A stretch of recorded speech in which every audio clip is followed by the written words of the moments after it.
Hello again, YouTubers, on with SpongeBob 101 back here again on the SpongeBob channel with a very special celebration video because today is May 1st, 2024. It is, of course, SpongeBob's 25th anniversary, the 25th anniversary of the premiere of SpongeBob's pilot episode, Help Wanted, back on May 1st, 1999. Can you believe that it is indeed 25 years ago today that we first got a look at everyone's favorite sponge?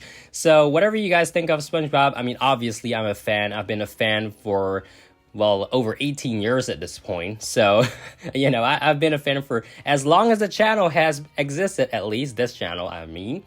And of course, I'm really happy that SpongeBob is still ongoing with all the criticism in the past few years. Controversy and all that. But for me personally, I think SpongeBob has always been something that, you know, gave me joy. It made me feel happy and taught me a lot of things, I gotta say, especially as I was growing up. And I don't know if you can say that about many other, you know, animated series out there. And the fact that it still exists today, the fact that SpongeBob is still ongoing today as a series, as a franchise, you know, with all the spin-offs now, really is a testament to, you know, how good SpongeBob as an idea is. And we really have to thank all the writers, the voice actors, and of course the creators, Stephen Hillenburg, for, you know, coming up with the intertitle zone way back when, you know, coming up with this series in the first place, which has given so much joy to so many fans around the world, including myself. And so in this video, I do want to go over this article from NPR. This was published today. Before living in a pineapple under the sea, SpongeBob was born as an educational tool. Kind of a very mundane headline if you ask me, but I read through this earlier today. And I think it's a good, you know, tribute. I remember, you know, when SpongeBob had his 10th anniversary, the press releases were released for May 1st and July 17th. Today, as of the recording of this video, I haven't really gotten any new, like, cool, epic stuff. So we've got this one, right? Finish this tune. Who lives in a pineapple under the sea? And if you answer it with SpongeBob SquarePants, of course, you're correct. So here's a look at the story behind SpongeBob. I think this is actually a very good summary of the history of SpongeBob, from Bob the Sponge to SpongeBob. SpongeBob SquarePants creator Stephen Hillenburg attended Humboldt University majoring in marine science with a minor in art. After graduating in 1984, he began working at the Ocean Institute in Dana Point, California. While working as a marine science educator there, Hillenburg illustrated the flora and fauna of tidal pools in the form of an educational comic book called The Intertidal Zone, the bedrock for what eventually grew into the idea and we now know as SpongeBob, of course.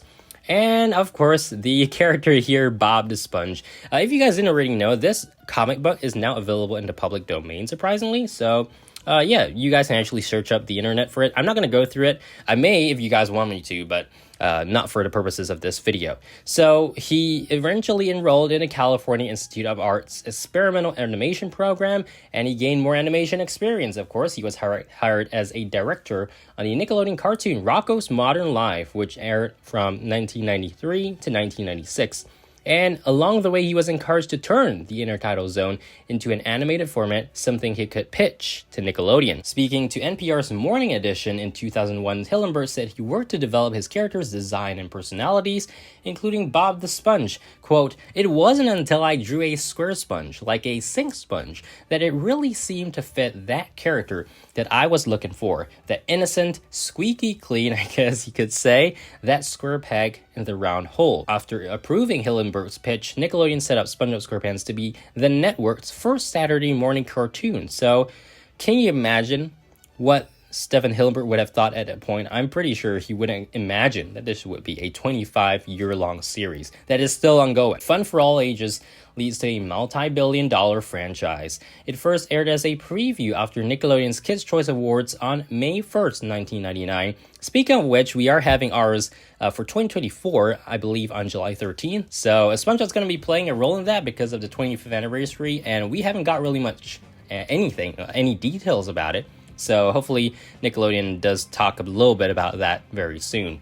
The first segment of this preview, titled Help Wanted, is only 8 minutes long, yet it introduces a robust coterie of residents in the fictional underwater town of Bikini Bottom. We've got SpongeBob's best friend, Patrick, of course, voiced by Bill Fagerbaki, to Mr. Krabs, a greedy red crab voiced by veteran character actor Clancy Brown, a grumpy octopus named Squidward voiced by Roger Bumpus, to two characters voiced by Tom Kenny himself, Gary, and of course, SpongeBob, right? Help Wanted shows SpongeBob preparing for his dream job as a fry cook at the local greasy eatery owned by Mr. Krabs, the Krusty Krab. And Tom Kenny, speaking with Fresh Air's Terry Gross in 2004, talks about the process, saying, "When it came time to come up with a voice, it was just a matter of finding a voice that was childlike and maybe childish, but not a child, non-age specific, enthusiastic, and kind of weird. And we finally settled on this elfish helium voice that SpongeBob wound up being." I remember back in the day, I would see videos of like how people tried to mimic SpongeBob's voice by using the balloons and all that. And I thought it was really weird. I couldn't do it myself, and I'm not going to pretend like I can right now. But if you guys can, props to you. The first episode preview contained 2 more segments, Reef Blowers and Tea at the Tree Dome, the latter which introduced Sandy Cheeks, voiced by Carolyn Lawrence. The series officially debuted on July 17th, 1999, hence why, we celebrate SpongeBob's 25th anniversary twice, or any anniversary twice, because, well, they're technically 2 premiere days. And SpongeBob SquarePants beat out the popular Saturday morning cartoon Pokemon, of which is my second favorite franchise right now.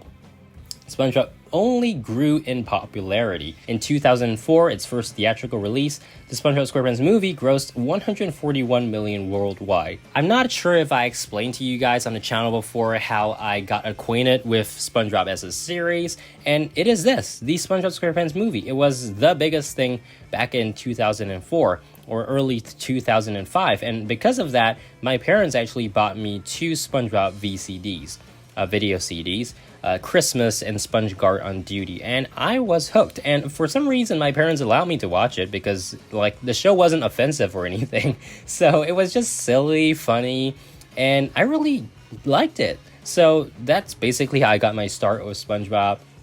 The Emmy Award-winning series is in the midst of its 14th season, hopefully many more to come, and the franchise has expanded to include another theatrical release in 2020, 2 spin-off television series, more than 24 video games, and even theme park rides. Speaking of which, I do want to point out, in July I'll be heading back to the United States, and you can bet I'll be visiting Nickelodeon Universe in American Dream Mall in Rutherford, New Jersey. So we're going to have a video for that. We're going to have videos of, the rides there. And I'm really looking forward to that. More details on the way, by the way. A musical based on the underwater sponge and his friends took to Broadway in 2017 and had over 300 performances before closing in 2018. By 2017, it had generated $13 billion in retail. So if you guys were ever wondering if SpongeBob is going to close down or stop running, no. Okay, so the staying power of SpongeBob. In 2017, Hillenburg announced that he had been diagnosed with ALS, a progressive neurodegenerative disease, and he passed away a year later. Colleagues close to him credit much of the cartoon's success to Hillenburg. Speaking with Fresh Air in 2004, Kenny said Hillenburg balanced attention to detail with the flexibility of the characters. Steve Hillenburg definitely is the big kahuna, and a lot of times just has every vocal nuance and eye blink and twitch mapped out to the nanosecond in his mind, he said. And then other times he'll just take you off the leash and go, I don't know where this is going, just take it where it feels funny. So you never know what you're gonna get. To be doing math or jazz, it's kind of cool. The article closes saying, 25 years after its TV debut, the show continues. SpongeBob SquarePants was renewed for its 15th season last fall, and another movie, this one featuring Sandy Cheeks, is planned. Of course, we've talked about the 15th season renewal last year on our SpongeBob News videos, and of course, the Sandy Cheeks movie has leaked. I'm pretty sure everyone knows that by now. It is coming to Netflix this summer, nonetheless, but that's something to look forward for. And of course, we know 2025, guys, SpongeBob movie Search for SquarePants. I don't know about you, but I am excited. So that is the article on the 25th anniversary. Staying on the same topic, we are here on Pop Insider, and I missed this article in our previous SpongeBob news video, so I'm going to cover it right here. Celebrate SpongeBob's 25th anniversary with Box Lunch's new collection. So now this, I think, is actually kind of cool. I haven't really been purchasing SpongeBob merch for quite a long while now, but I may very well have to pick one of these up, especially since I am returning to the United States this July. And, it just so happens I'll be in the United States for the 25th anniversary. So I hope there's something going on at Times Square or something. Okay, this year Nickelodeon show SpongeBob turns 25, and to celebrate, Box Lunch released a new collection for every SpongeBob fan, from those who sat through commercials to watch the first episode to the ones who just finished streaming the first season. This 38-piece collection, wow, that's pretty big, includes Box Lunch exclusive shirts, jewelry, keychains, hats, and bags, and more, of course. So we got a couple of photos here. I'm going to skip that because I'm going to bring you guys over to the Box Lunch website so we can look at it all together. But first, rep your favorite moments from the show and movie in shirt form. So you've got different shirt designs. If you want to chill at home and binge the series, this Patrick and SpongeBob swimming all over print sleep pants. So is that basically like just pajama pants paired with the 25 years later future shirt will work well. All right, so we've got all sorts of accessories and all of that. Very, very cool. And the 38-piece collection starts at $9.90 US up to $79.90. Strange how they didn't use 99, but okay. So now let's hop over to Box Lunch here. I sorted it by new arrivals just so we can see everything. And I did realize this here. The Flying Dutchman's Treasure Hunt board game. This was available last year. I saw it in Hot Topic. So I'm not sure whether this was re-released as a new version or something, but it kind of looks the same. And then we also have Eels and Escalators. I believe that was available sometime back as well. But we also have a shirt, Eels and Escalators. I'm just looking at these and I'm just wondering which ones I actually want to get. We've got Dirty Dan and Pinhead Larry, a classic. Smitty Werber Jaegerman Jensen. Try to say that 5 times fast. I can't, okay? We've also got caps. We've got bags. I'm not sure how much this differs from what is already being sold on the SpongeBobShop.com. Not an ad, but yeah, it's a pretty cool collection. Bikini Bottom Super Band, of course, using a lot of the stock art, stuff that's already existed, including this here.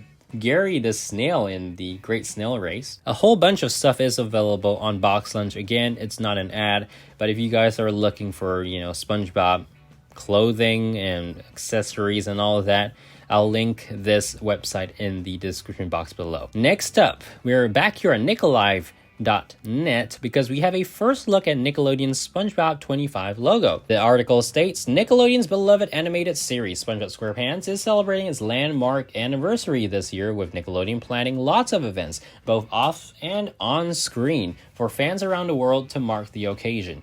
Now, honestly, I thought we would see a lot more by now, because we did in 2009 for the 10th anniversary.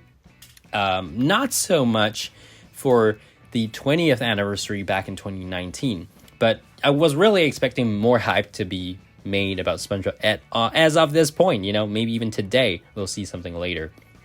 But one of the events has kicked off in Mexico, with Walmart unveiling a dedicated SpongeBob SquarePants display featuring tons of SpongeBob merchandise, including apparel and toys. The display also gives us a first look at Nickelodeon's official SpongeBob 25 logo, which, is him doing the dance there. We've got SpongeBob 25 in the background. SpongeBob and Patrick Star costume characters were also on hand to celebrate the launch. Other SpongeBob 25 highlights will include SpongeBob being incorporated into the Kids' Choice Awards 2024 this year. We've also got another outlet here, RSVLTS. I'm not sure what that is, but apparently they make shirts, custom design shirts. So we have that SpongeBob 25 logo as well, but it's kind of different if you look at it carefully. So I'm going to click on it, if I can zoom in. No, I can't zoom in. Okay, never mind. But yeah, you guys get the idea. So we have the SpongeBob 25, and presumably SpongeBob will be in the foreground here. So yeah, that's pretty cool. Hopefully we do see more of this trickling out really soon, because it's May 1st. It is the 25th anniversary, like, already. Before we end up the video, I want to talk about this a little bit, because I'm actually going to be getting the stuff in this video in a mail day video very, very soon. So MOS Burger has tied up with SpongeBob in Japan to have these really cool lucky bags. Let's take a look at what it says here. So it seems like more and more lucky bags have been popping up in Japan outside of their traditional New Year's season release. So MOS Burger, for instance, will use any time of the year as an excuse to release some new fun. Most recently, it partnered with SpongeBob for a lucky bag that was released on April 25th for 5,000 yen. While it's possible to find them inside MOS Burger locations, the chain was also taking online reservations, and the rider picked one up. So this is what the bag looks like, MOS Burger and SpongeBob SquarePants, a lucky bag. And it looks pretty cool on the outside. So the reservation website also shared exactly what was inside with potential buyers. And so we've got a pass case, like a little card case, a square pouch, a hand towel, and a rope handle tote bag, as well as meal vouchers for a value of 5,000 yen.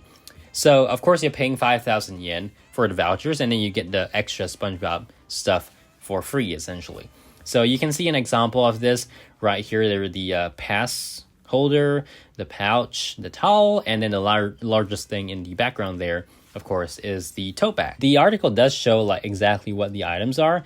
Again, the pass case, so you can put your, I don't know, card in there. We've got the pouch, and inside the pouch, really cool here, we've got the designs of SpongeBob and Patrick on the inside.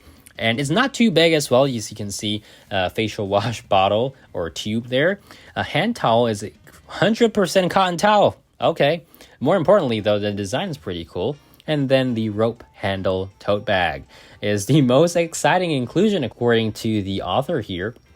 Its large size makes it great for shopping or doing other errands while on the run. We thought it might be a bit flimsy, but it was incredibly sturdy. You can even fit a MacBook in there. So all in all, the MOS Burger SpongeBob Lucky Bag is a great deal for any SpongeBob fans out there. And of course, I will be going to Japan as well this July in 2024. But this event will probably be done by then. So that's why I'm going to order. Actually, I've already ordered this little package here, the one that I'm circling around here in this plastic, as well as the paper bag. So that'll be coming in the mail very, very soon. Hopefully not too late, because I'm still trying to consolidate stuff so I can save on shipping. But yeah, that is one item that I'll be getting very soon. So this brings our celebration video to an end. Of course, we're going to be doing another one in July, and hopefully there's more fun stuff to talk about when that happens. For now, I'm just gonna anticipate what we're gonna get this 25th anniversary. I'm not really sure what the marketing cycle is. Is it gonna be from now until December 31st, or is it gonna stretch kind of a little bit into 2025 as well? Not sure, but only time will tell. So guys, thanks for watching. Make sure to subscribe, like, and I'll see you guys again in the next video for more SpongeBob goodness. Happy 25th anniversary to SpongeBob, and yeah, see you guys next time. Bye!